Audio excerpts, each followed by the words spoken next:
कानपुर और झांसी के बीच में इस समय वही स्वाधीनता संग्राम के सेनापतियों का केंद्र बना हुआ है। झांसी की रानी वही हैं, नाना साहब वही हैं, तात्या टोपे वही हैं, नाना साहब के छोटे भाई राव साहब वही हैं और अंग्रेजों के साथ, ह्यूरोज के साथ बड़ा जबरदस्त संघर्ष चल रहा है। ये भी अपने साथियों के साथ और कालपी की ओर चल पड़े, जाकर के उनके साथ उनके बीच में मिल गए। उन्होंने इनका सम्मान किया और इनसे सलाह भी ली युद्ध को और अच्छी तरह लड़ा जाए। युद्ध को चलते हुए जब थोड़ा और 1-2 दिन बीत गए, उन सब ने मिलकर के कहा केवल हम भारत में अपनी ताकत के दम पर नहीं जीत पाएंगे, राव साहब आपको निश्चित रूप से विदेश मदद मांगने के लिए जाना चाहिए। आप रूस जाइए, ईरान जाइए, अफगानिस्तान जाइए, आप इस काम को बड़ी कुशलता से कर सकते हैं। भगवान ने आपको मिलनसार स्वभाव दिया है। इस तरीके से जब राव तुलाराम जी से बातचीत की गई, राव तुलाराम जी वेश बदल करके बंबई से इराक के शहर बुशैर में पहुंचे अपने साथी नाहर सिंह जी, राम सुखदास जी और सैयद अली के साथ। बुशैर में जो अंग्रेज जासूस था उसको कहीं हल्का सा ऐसा लगा कि ये व्यक्ति कौन है, लेकिन वहाँ कुछ हमारे सैनिक थे, उन्होंने बड़ी कुशलता से बचा करके उनको सिराज के शासक के पास भेज दिया। सिराज के शासक ने उनका स्वागत किया और उनको शाही सेना के सुरक्षा में तेहरान, ईरान की राजधानी में, तेहरान में ईरान के बादशाह ने भी बड़ा स्वागत किया। वहाँ अंग्रेज अधिकारी जो थे कुछ, उन्होंने दबाव डाला कि इनको बंदी बना लिया जाए। उन्होंने दबाव में आने से मना कर दिया, मैं बंदी नहीं बनाऊंगा, सब प्रकार की मदद दूंगा, इस प्रकार का आश्वासन दिया। वहां से रूस के राजदूत को मिले, उन्होंने भी आश्वासन दिया। सेंट पीटर्सबर्ग रूस का एक शहर है, वहाँ के संग्रहालय में राव तुलाराम जी का एक पत्र रखा है, कैसे वो राजाओं से मदद मांग रहे हैं और अपने लोगों को कैसे लड़ने के लिए आह्वान कर रहे हैं। उसके बाद वो अफगानिस्तान पहुंचे, काबुल में पहुंचे, वहां भी उनकी बातचीत हुई। उन्होंने भी सब प्रकार का आश्वासन देने का के बारे में कहा। 6 वर्ष कुल मिलाकर उनके विदेशों में लगे। इस 6 वर्ष के अंदर उन्होंने एक तैयारी की, सेना, गोला बारूद, पैसा, सब प्रकार की मदद मिलेगी। न जाने भगवान को ये सब मंजूर नहीं था। बीमार हो गए, इलाज कराने की बहुत कोशिश की गई, लेकिन उनको आराम नहीं आया। 23 सितंबर 1863 को काबुल में उनका स्वर्गवास हो गया। देश के लिए लड़ूंगा, देश को आजाद देखूंगा, यहाँ से सेना लेकर के जाऊंगा, अंग्रेजों पर हमला बोल करके युद्ध लड़के अंग्रेजों से आजादी प्राप्त करेंगे, ये इच्छा उनके मन में रह गई।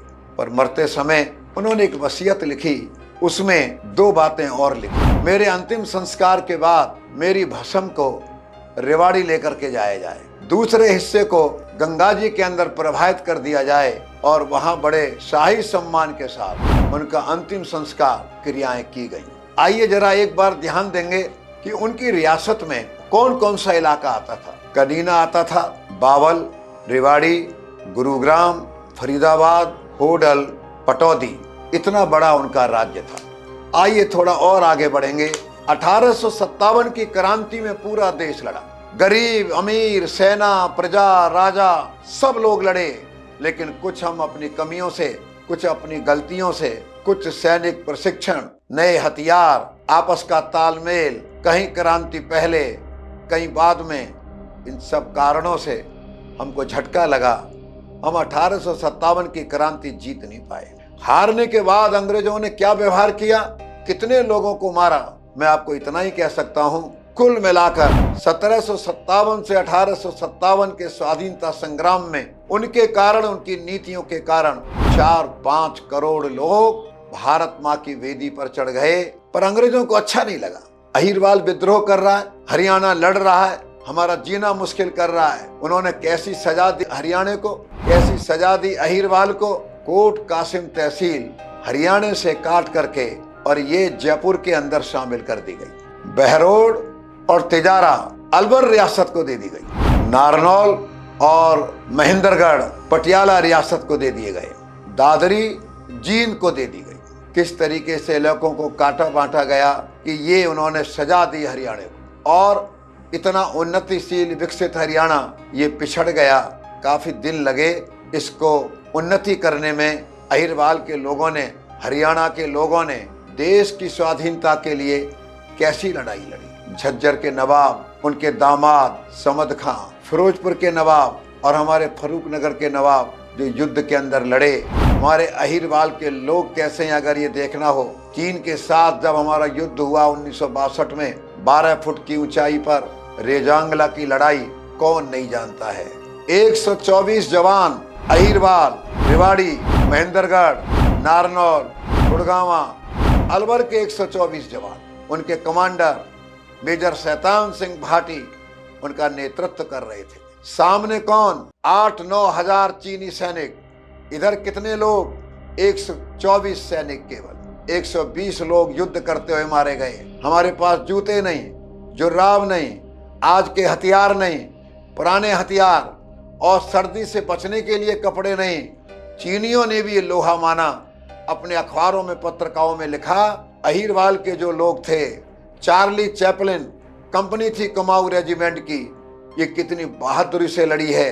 124 सैनिकों ने 1300 सैनिकों को मौत के घाट उतारा, चीन के लोगों को, और जो 4 सैनिक कैदी बनाए थे उनको उन्होंने छोड़ दिया।